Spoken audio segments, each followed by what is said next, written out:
Hi, we are Jill and Sunny, and we are here today to talk about mom grief. I'm Jill Clifton. I am the author and creator of Landscape of Mothers, and this is Sunny Lindley, creator of the Family Crest program.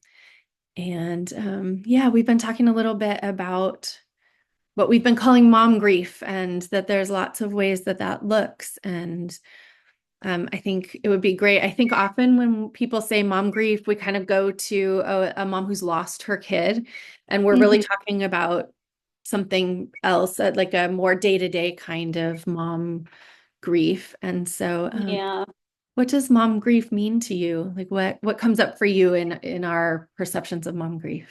yeah. The specific thing that has been up for me lately, and it's largely because my kids are grown and out of the house and launched, and so I'm kind of more reflecting on the primary child raising years, and it's all of the things that I wish could have been that weren't. That's that's the biggest thing for me right now that I think of when I think of mom grief. It's that it's like you know, lots of things that I wish were different. So the unlived life, I guess, it's like the unlived experiences that I wanted to have in my family. And then also it makes me think about all of the unlived things between me and my own mom, like the relationship that I wish that I'd had with my mom, the kinds of supports I would have loved to have, or the ways of being understood, or whatever it is. Just these griefs of like the unlived relationship Yeah. with my own parent. It's funny how those go together, right? And how often in parenting actually those things went together too. Like Mm-hmm. our childhood experience with our own parents, and then what's happening with our own kids. Um, those are so Yeah, often. and I think that can sometimes be the cause of us projecting on our kids things that are not authentic to their person, like it's so important to like take a look at like, oh, I have this unlived experience with my mom where I really wish that she would have been more supportive of me in, my first romantic relationships. Like I wish she would have asked more questions and gave me more guidance about how to pick a partner and like whatever. And so then when my kids start dating, I could start trying to like have that experience now with my kids and like show up for them in their first dating experiences. But then to them, that can feel like, mom, like get out of my life. Like, I don't want to tell you everything. And so it's like a reaction, right? And Yeah. I think that when we make the choice to grieve and we consciously recognize that grieving is something that we all need to do all the time for all kinds of things, it can prevent us from projecting on other people, like our children, the unlived experiences that we really need to grieve, but instead we project them on our kids and try to live them with our kids. And Yeah. it's That's such a funny paradox place too, because sometimes I feel like it is through the things that we missed from getting from our parents that makes us try to do the things that we do that in some ways are really our successes too. So it's some totally. sort of like nuanced, discerning kind of balance in those spaces of like, yeah, you use your experience to make good guess, make guesses at what needs to happen. And then also there's a needing to hear and listen and be really responsive to what you get back. Maybe that isn't something that they want. Yeah, exactly, Mom, stay out of my exactly. life. Yeah, and in that nuance, what I'm thinking of is that, you know, it makes sense if there's like things we didn't get from our parent, like if our parent was not protective enough or they didn't really try to get to know us enough, right? Then naturally, if you try to be a better parent and give your kids what you didn't get and you're protective and you try to really know your kids, there's never going to be any harm in that. But where it can get tricky is when you have an unmet need that's about you and your mom. And Right. now you're trying to meet that need with your child, That's not your child's responsibility. So if you're trying to know them because that was what you didn't get, right? And they're resisting because they're 15 and they're more interested in their friends or whatever, and then you're taking it really personally and getting mad and maybe trying to like create some disciplinary structure where they have to spend time with you or whatever. It's like, okay, now you're getting into like you're you're making your kids responsible for your own unmet need to Yeah. like um, for there to be knowing each other in a parent-child relationship. Right, right. So there's a very big difference between manipulating someone because you have power over certain things for them and Hmm. manipulating them into meeting your need than there is to creating a knowing each other and a real relationship that says like, hey, in this moment, I'm gonna say I need time with my friends. I'm like right now, I'm in this like big growing moment. Yep. And like they're not gonna say it that way, obviously, but for us to Right. recognize that that's what they're telling us, like, I never get Right. to see my friends really means, I think, it's our ability to translate. And when Hmm. we're healing the unhealed or, healing that, trying to heal that wound with our parents through our children, we're asking them to step into a position where um, we're not really listening to them in that deep listening kind of way anymore, right? We're just saying like, we want you to be here at a certain place. Yeah. I'm kind of, to meet Yeah, my, exactly. Yeah, and as you're saying that, I notice like these feelings coming up in me that like where some of my mom grief is around I'm a different person now than I was when my kids were younger and I was raising them. And when I look back at who I was then from the position I'm in now, I think, oh gosh, I still had so much healing to do. I probably did project things on them. There's probably a lot of things that I missed. Um, there's, probably ways that they needed to be met. And I was like over focused on this one way that I thought they needed to be met when really they needed to be met in some other way. And I just couldn't see it because of where I was at in my own like healing process or whatever it is. And so that's where a lot of my grief is. And it's also in the unknown of that because my kids are in that stage of individuation where they're just not really in touch with me very much. Mhm. And so, and I think that that's a very normal stage of development, but I find myself continuously asking them, like, is there something we need to clear with each other? Like, are we okay? Are you, it's like my automatic assumption is that they're not wanting to hang out with me because they're, remembering how terrible their childhood was and they're complaining to all their friends about, how much I wounded them or something and that's why they're not in touch. But when I ask them, why aren't you in touch? They're like, no, there's nothing like that. And if there was, I would talk to you about it. And I'm like, are you sure? Like, you definitely would come talk to me, right? Because I'm an open Right. book. Like, I'll pay for therapy if you want to, like, work something out. Tell me what I did wrong. Um, but they don't really have those criticisms. They're just doing their own thing. And my mind fills it in anyway with every possible thing I could have done wrong. Of course it does. I mean, I'm actually, that is the pattern I'm seeing like all over in so many relationships around so many different topics right now. Is just that like Mm-hmm. when we don't know, we tend to fill in, like when we don't know someone else's situation, we make up that it's perfect and that they have no problems over there. Like Right. that person's parenting, like parenting is so easy for them just because I Right. don't know about their struggles. So I make up that it's easy for them. And Mm-hmm. then any disconnect between us is a flaw of mine, right? And I mean, yes, I personally do this, but also I'm seeing it happen in a bunch of different relationships between friends, Yeah. between um um siblings, between married folks. Like I'm seeing it in so many relationships right now that that's a repeating theme of like talking to someone and being like, I think you're not, I think you just don't know over there.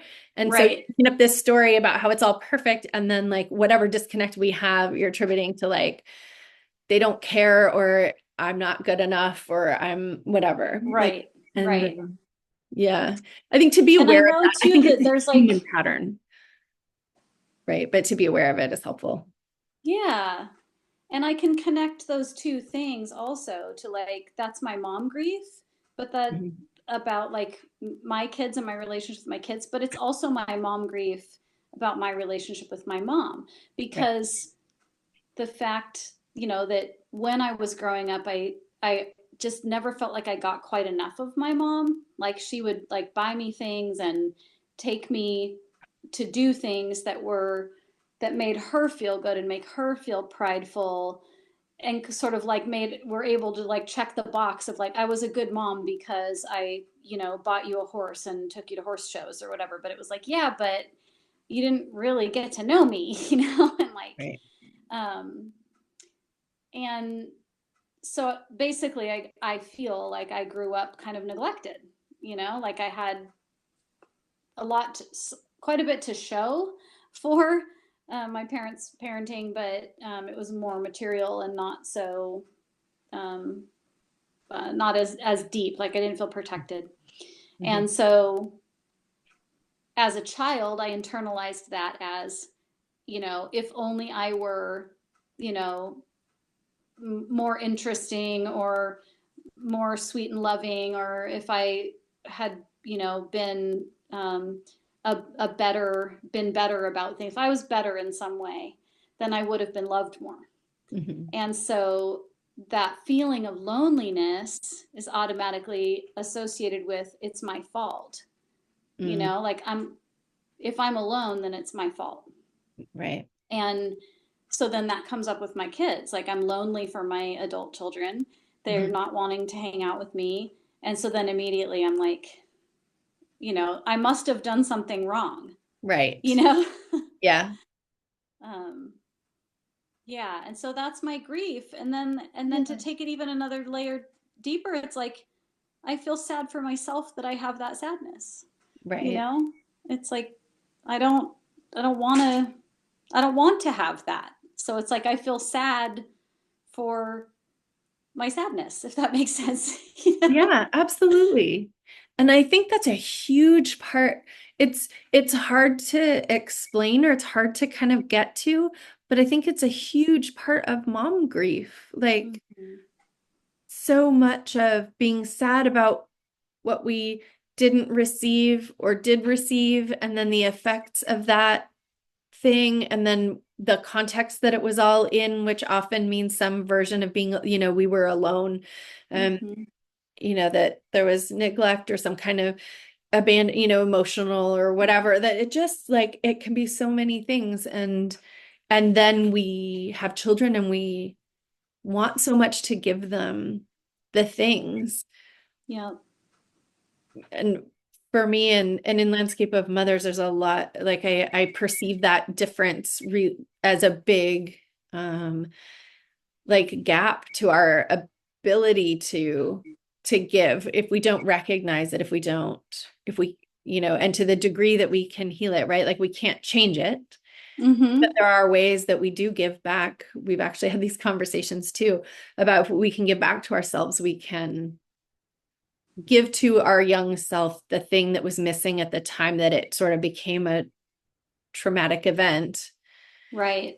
And we don't change the trauma in the past, but we do start to soothe that internal part, Yeah. get Yeah. easier. But Mhm. there's a whole grief there too about like just the things that we didn't receive. Yeah. That's one of those grand Weller's gates of grief too, of that I forget what he calls it, that which we expected and didn't receive or something. Yeah, exactly. That's kind of Um, where I was like framing it from today, because that's what kind of made the yeah, most sense to me, that most of my grief is that. And the grief about the things we expected and didn't receive, they're also the ones that are the most intangible, because they're right. like it's an idea, it's not like I'm grieving the loss of my house burning down in a fire. It's like that was a tangible thing that was lost. When Mhm. it's like, things I expected and didn't receive or whatever, it's very ephemeral, Right. Um, and it's also the easiest thing to gaslight in yourself or in others, right? Is to be like, since I can't see it and I can't put form to it, well, then it's not really real. And you just need to like, change your mindset and everything will be okay. And it's like, but it's real to me, you Right. know? Kind of So, like you mentioned before we started recording that there was, this like trying to express to people mom grief, this mm, mom grief of all the moving parts and all the just unmet expectations. And that people like, but you were a good mom, don't worry about it. Like, you were a mhm. great parent. And you're like, well, maybe, but also like, well, yes, but also, Yes, and right, yeah. yes. And I also had this other really big internal experience around it that leaves me feeling grief. Hmm. And and to make room for both of those things is Yep. important, to not gaslight yourself out of it, right? Or to gaslight Right. someone else out of it. Oh, you're a good parent. Because yeah, that's always that like when somebody says that to me, I'm like, oh, I wasn't fishing for like the compliment of like, you're a good Right. parent. I was Actually, I just trying wanted to, my feelings acknowledged. right, Yeah. I was trying to express this thing that I'm like struggling Right. to express because it's like you said, it's not tangible and it's made Yeah. of lots of internal pieces like and you can convince yourself like either that like and there's so many ways to like devalue that expectation, right? Was I allowed to have that expectation? Was it too much to expect that person to meet it? Was Mm, it like right? And then you can kind of talk yourself out of, oh, maybe that wasn't even an expectation. Maybe right. that's my problem, my fault, Right. right? That I Right. have grief because it's yeah. Well, and if you can find a way to like sort of logically justify your way out of that, you don't have a reason to feel that way, then you spare yourself the discomfort of feeling that way.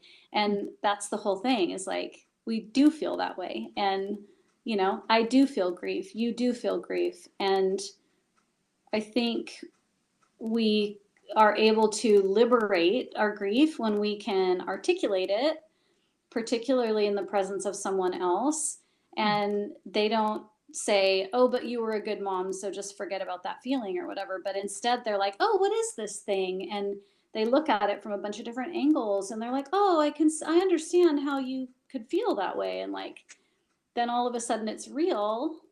And by getting it outside of you and it being witnessed and seen and being real, then it can just start to float away, and be liberated. Yeah. And I do find that grief resolves well. Like it doesn't mm-hmm, go away. It doesn't mean it isn't going to come back. It doesn't mean you're not going to still feel grief about that thing, but there is something about it being like heard and seen and validated to the point, like you said, where somebody says like, "Oh, I understand how, like that makes sense to mm-hmm. me." I love Yep, it when people are like, "Oh, that makes sense to me." I'm like, "Oh, good," because I wasn't sure, like yep, when you're being vulnerable, you're bringing forward these things that are like, I don't know if this sounds crazy or if it's not like, is this unrelatable? And when somebody's like, right. oh, no, I get that. And that makes sense to me. You're like, oh my God, it was relatable. Like, okay, great. Uh-huh. And something about that even seems to address a piece of the grief itself. It's just the witnessing, the being with. Yeah. Yeah, yeah. And connecting it again to like what we wish, like for me, like what I wish was in my childhood. I had an experience also with my mom and my family in general, where there was kind of a lot of misogyny in my family. It was very, very much patriarchal, and I kind of jokingly say that my mom didn't even like herself because she was a woman, like, Oh, totally. um, Yeah. and because of that, the story was always, that the women and girls, and my mom did this to herself and did this to her daughters, that the women and girls, if they had big emotions, then they were crazy, right? And so, and mostly that's just because it was inconvenient. It was inconvenient for her, for me and my sister to have emotions, and it was inconvenient for her to have her own emotions, Hmm. because she's just trying to perform her mom and wife role, and the emotions were just really in the way, you Yeah. know. Um, but this long standing story in the patriarchy of women being crazy if they have feelings that aren't immediately able for someone else to understand, or that aren't super tangible or make perfect logical sense, you know, that is one of the tools that has kept women down forever. And so I have this mom grief about the fact that I've spent so much of my life wondering if I'm crazy when I could have just possibly um, had the felt experience, shared it with someone, have it validated, find a solution, and move on. But instead, there's like 20 years of gaslighting myself, telling myself I'm crazy, being, all the years in childhood of being gaslit by my mom and my dad, and them telling me that I must be crazy, telling me my sister was crazy because of her emotions, you know, and so again, sitting in the place I am now, I'm like older and wiser, and I've had a lot more experience, and I've studied more about the patriarchy and misogyny and all these things. I understand how it all plays out, right? And then I look back on myself during the primary child rearing years with my kids, and I think that I wasn't. I look back and I think maybe still wasn't good enough. Like I know I was a work in progress, but it's like um, I think it's valid to feel sad that your kids, when they were 6, got the version of you that was, whatever, 32. And now I'm almost 50. And I want to go back and I want to give my 6-year-old the version of me now. You know what I mean? Yeah. And in that gap is like all the things I wish that I could have given them that I know now that they needed that I didn't, you know? Right. And it's significant, you know? I feel that so strongly. Sometimes I have like momentary, they're very short these days, little fantasies about like I wish I could go back and have a kid again. Like, Mm. you know, I don't want to, but and I couldn't. But the like just that idea, I think it stems from that sense of like, oh, I have so much now. Like if I knew then what I knew now, right? Yeah, yeah, And that sense that like um I missed I missed things. Um yeah. We and were there talking is that about, grief in that gap of like what's between um the version of me that my kids got when they were young and the version of me that I am now. yeah. Um and I mean, I don't know And about you. sometimes I see moms who will be very like really involved in their adult children's lives. They're like smothering their adult children who like wouldn't tolerate what I'm tolerating with my 20 Mhm. something kids, all just like having very little to do with me. Um, Lots of parents would just they would manipulate and control and just like insist on being a part in their life and be like kind of controlling and hovering. Yeah. And I think that that's what that comes out of. That could be a part of what that Right. comes out of. It's like, but I know better now. And Right. so it's So you like, but should just do what I'm saying now. Right. right. Like, and they just keep trying to parent and keep trying to parent. Yeah. Mm-hmm. And I think often, there's a lot of conversation about the increase in the amount of like estrangement from adult children these days. And Yeah. that I wonder how much that's one of the big pieces of it is that the Mm-hmm. parent keeps like trying to parent way beyond Right. when, I mean, you only have a window, right? Yeah. And then at some point there is this movement outwards into the world and then a lot of work creating their own space. And Yeah. I mean, yours are in their 20s, so they're slightly older than my younger two who are college age right now and stuff, and so they're just kind of starting that, moving out into the world. Mm-hmm. And it's really hard to let them go and do their things and to let them like figure out how to navigate the healthcare system when they're sick, right? Because I always did Right. it for them, and Yep. so just and all the things, whether it's travel or family or getting yourself to class and getting all your projects done on time, or get Mm-hmm. to work on time, or whatever it is, like that takes a lot of focus. I think it makes sense to me that kids leave the house and kind of like they're trying to figure out so much stuff again. Totally. Totally. And it makes sense why they're like, they're out there performing being an adult and feeling like a total novice at it. Mhm. And they don't really want their parent to like see them being a novice at it. Right. And then when something goes wrong, then they call and they're like, I need $150 or whatever. And then as parents, we're like, you only call me when you need money. Like, Yeah. it all makes sense. It's like, It does. And it's hard for all of us, right? It's hard yeah, for them. They're trying yeah, so hard not to tell you that they're struggling at it. And then at right, some point, they're like, I need help. Who can I call? And they're like, my right. parent. And so they do. And then for the parent, it feels, yeah, like you said, like you only call me when you need money. Mm-hmm. But like if we can back up from it a little bit and it being a little bit less about like, you only care about me when I can give you money or whatever, make it like nitpicky about Yeah, little thing when we can back up and be like, oh, this kind of makes sense. We're both again actually in this novice period where right. I invested 18 years in like Yep, thinking about you above everything else all day long, right? Or right. like, Yep. prioritizing needs for development and stuff. Um, and then I'm supposed to back up. It's really Right. hard. And it feels Yeah. like they're leaving and it triggers for me. I'm well Yeah. aware that that's triggering a lot of my like abandonment. Yeah. And it hurts. Totally. It's so sad. Oh, yeah. And it's really hard not to say stuff that sounds like it's your fault I don't feel well or feel good about this. Exactly. Right? Like it's Yeah. hard. So, Well, especially when it's true, because it's right. like, Yeah. I mean, I wouldn't experience the depression that I experience if I had my grandkids in my life like every week, would be Right. my life would be very different.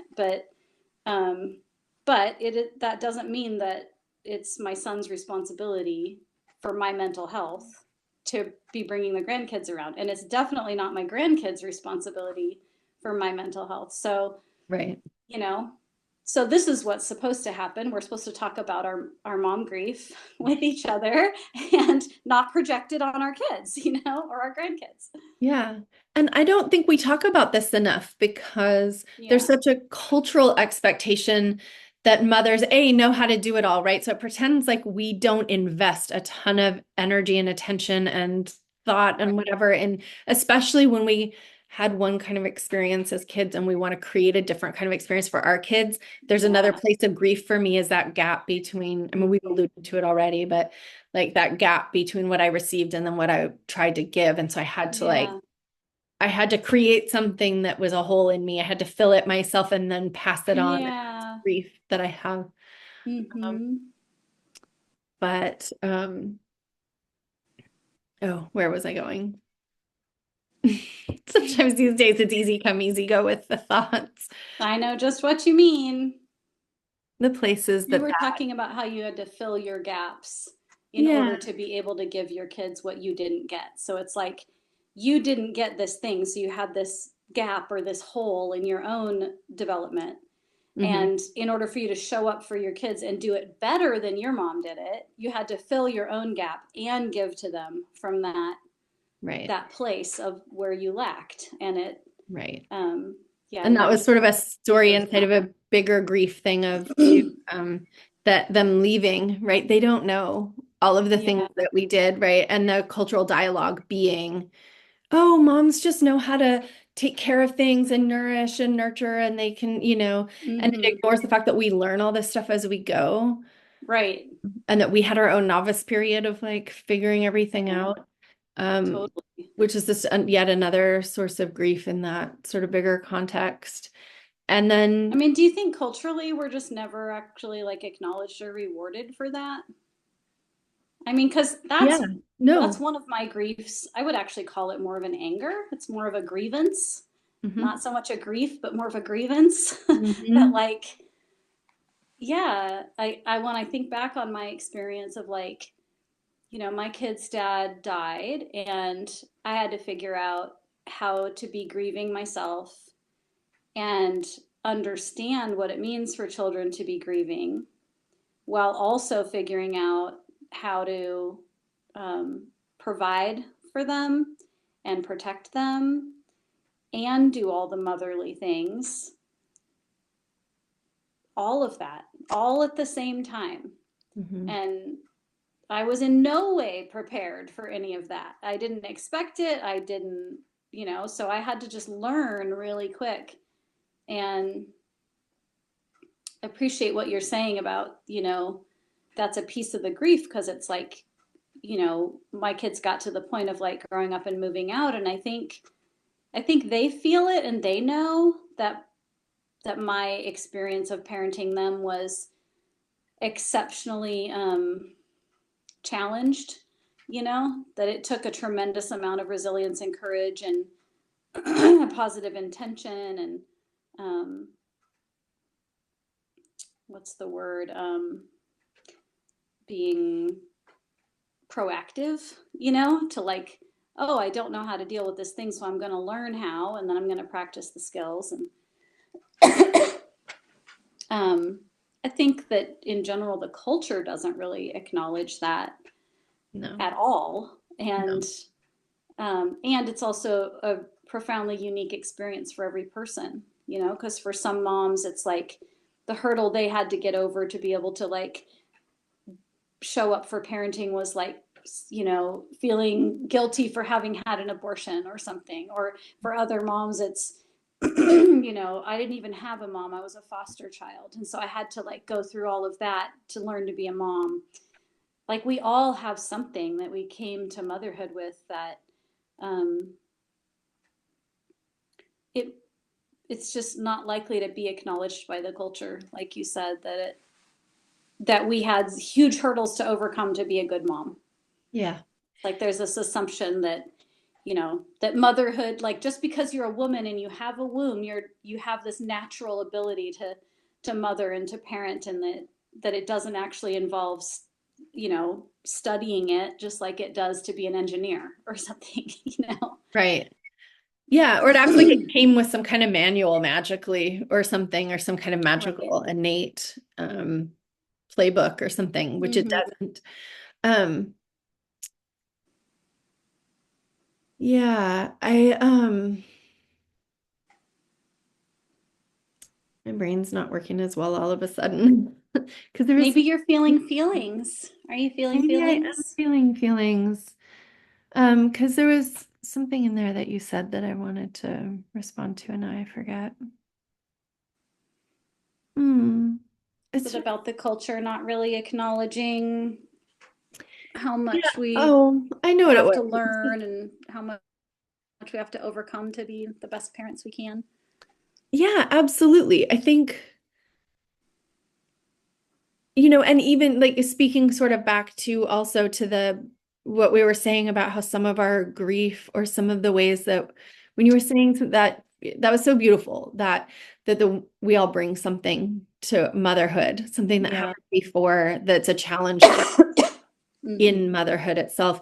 And, I connected that back to us at the beginning, talking about like how we can gaslight ourselves out of the things that actually did happen and that were hard. And if we come into motherhood having denied our own Mm. experiences for maybe some really good reasons, like Right. not a Yeah. judgment, but that those have been denied, they come back through motherhood, Yeah. which is just, yeah, I mean, Mm-hmm. I keep saying this, but it's another place of grief in mothering Yeah. that I didn't expect, didn't know was Mm-hmm. gonna happen. But now that I look back, I mean, that's I think one of the benefits of our reflection space, that we're both Right. kind of in is that we can look back and be like, oh, right, of course they did. Like it Yeah. makes sense that those things had similar Yeah. organizations or energies to them. And of course they kind of came back together or that Yeah. one triggered the other, right? Or triggered the Yeah. grief again or the abandonment or whatever Well, you're. when I hear you saying that, what it makes me think of, and this is definitely an experience that I'm having a lot lately, is that um, during all of those really intense child rearing years, when I had really had to show up for everybody, like three kids in three different schools and all their healthcare appointments and soccer practices, and just it's like you don't have time to be like, oh, my feelings, this and that. Like, I mean, you do the best you can, but it's like there's not a lot of time. So I feel like there was a million times when something would happen and it would bring up these feelings, and I'd be like, I don't have time to deal with those feelings, and I'd throw them over here. And of course I'd bring some of that to my counselor and try to work through things, but you can only do so much in those busy years.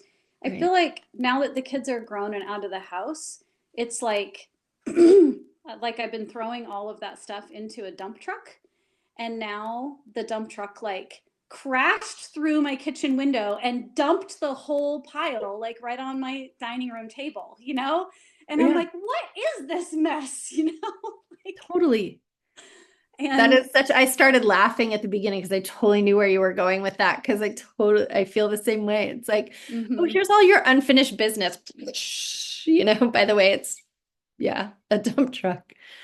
Yeah. Right. So it's like we're having to reparent the parent of us. Like the internal work for me is like going back and being like talking to the parent that I was to my kids and saying, you could only give what you could give, what you were capable of giving at the time, and you only knew what you could know at the time, and you did the best you could with the resources you had.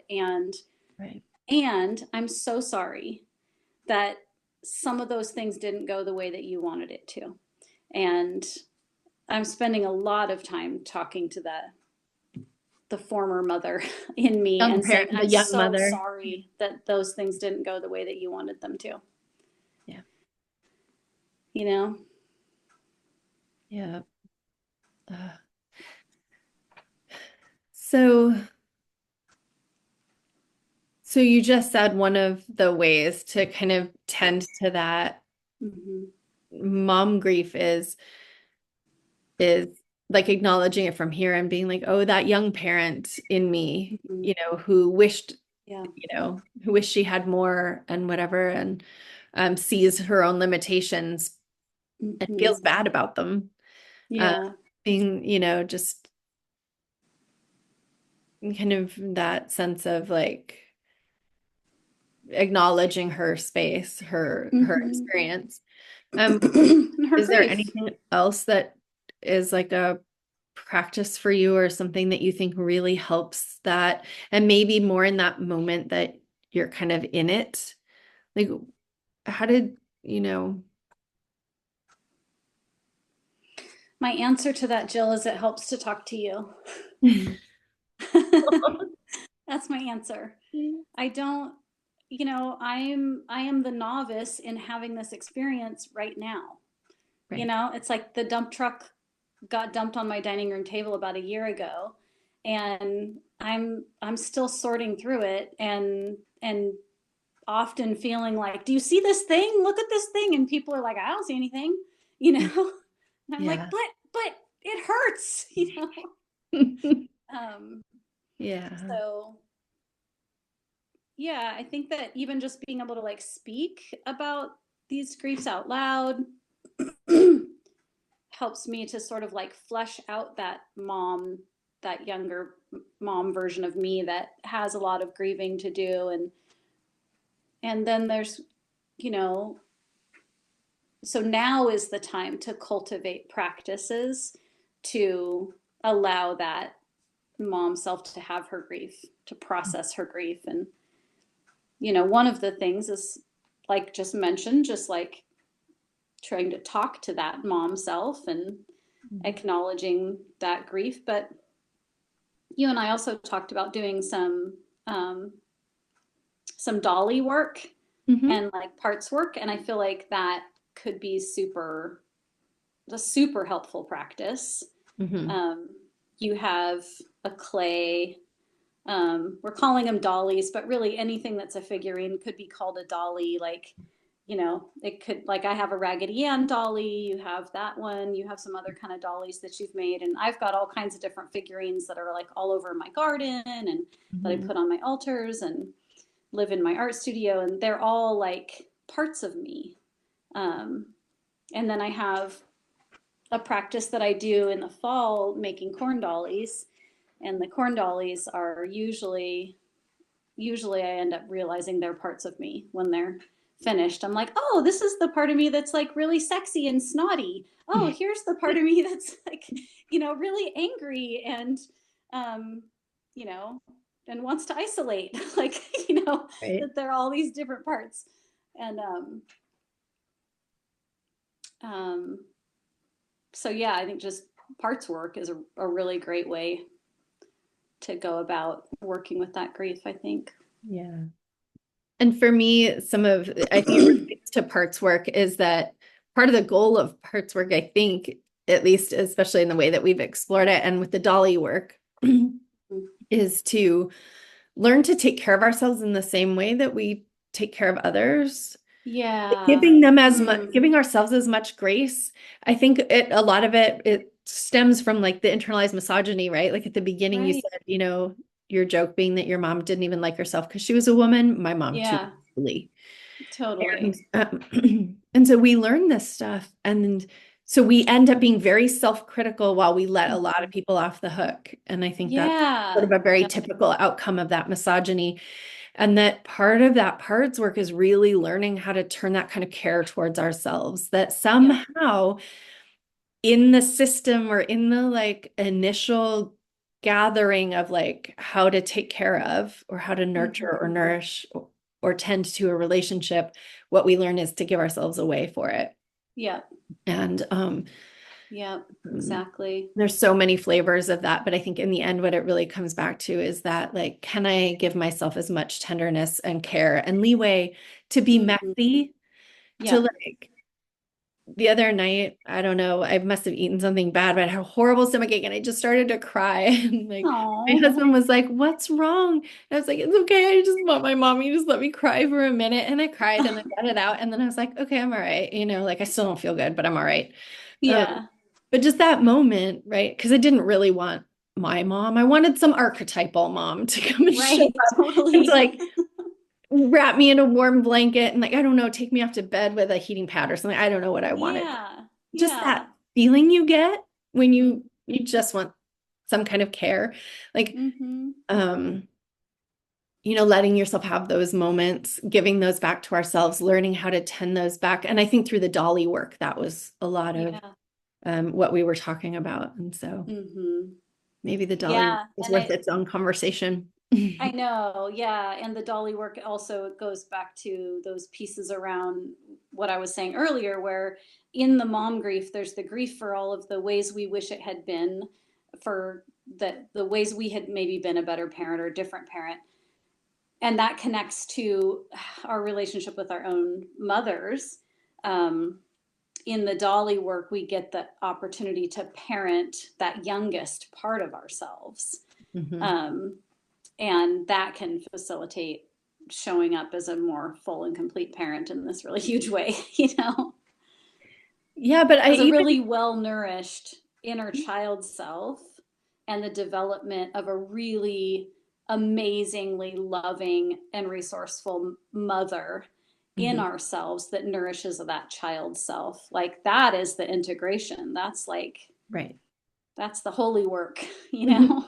Well, and it strikes me too that in the dolly work, we have that opportunity. Like the young parent is there and we're there. It's almost like we Mm-hmm. form some kind of triad over time that we're Yeah. not only tending to the young one in us, but we also are actually tending to the young parent in us at the same time that we're bringing what we have now to offer Mm, back through all of those times. right. And, I um, love that. Yeah. Yeah. um, okay, Yeah. well, I think we need to do the dolly work conversations and Mm-hmm. Totally. we bring it Totally. some other way too, but Well, this felt, I mean, I feel relieved right now after having talked about some of my good. mom grief and like just kind of going back through my history and kind of tying some pieces of the stories together and kind of making a coherent narrative, I guess, of like my Mhm. emotional process as a mom and where some of those griefs are. It feel like I feel more integrated by getting the chance to talk about it, I and I think feel also like I can give myself more grace because I do have like a dump truck load full of stuff on my dining table. And it's like, right. well, no wonder you cry so much, or no wonder you have a short fuse, or Yeah. wake up in the middle of the night like something's wrong. It's like, Yeah. um, It really Yeah. does make sense. And when we can acknowledge what we're carrying, I think Hmm. sometimes we're able to, it might not solve everything, but it does help us like shift the load, I think, and Yep. then it rebalances a little bit and makes it a little easier to Hmm. keep going and doing the Yeah. things that need to get done. And I also feel a huge sense of relief. I think for me, this is a really big, this everyday mom grief, or I was calling it everyday mom sorrows for a while of like, Hmm. I really think this is such a big bag that I carry that I don't realize how much it weighs, Yeah. When you start Hmm. talking about it, it does like there's some release from that weight of just carrying this thing around, being like, I feel it somewhere in me and I just don't, if I don't acknowledge it or I don't, then it just stays kind of back there. And Hmm. Yep. I'm really grateful for this conversation today. Thanks. Me too. I always love our conversations. Me too. Yeah, we always like go to these great deep places and discover things I wasn't even sure were there. And it's like, I love that we can just do that and just kind of like discover our way through emotional terrain Yeah. and be exploratory and ultimately liberatory too. Yeah. Yes. Yeah, thank you, Jill. Thanks. It's so good. Okay. I will stop the recording.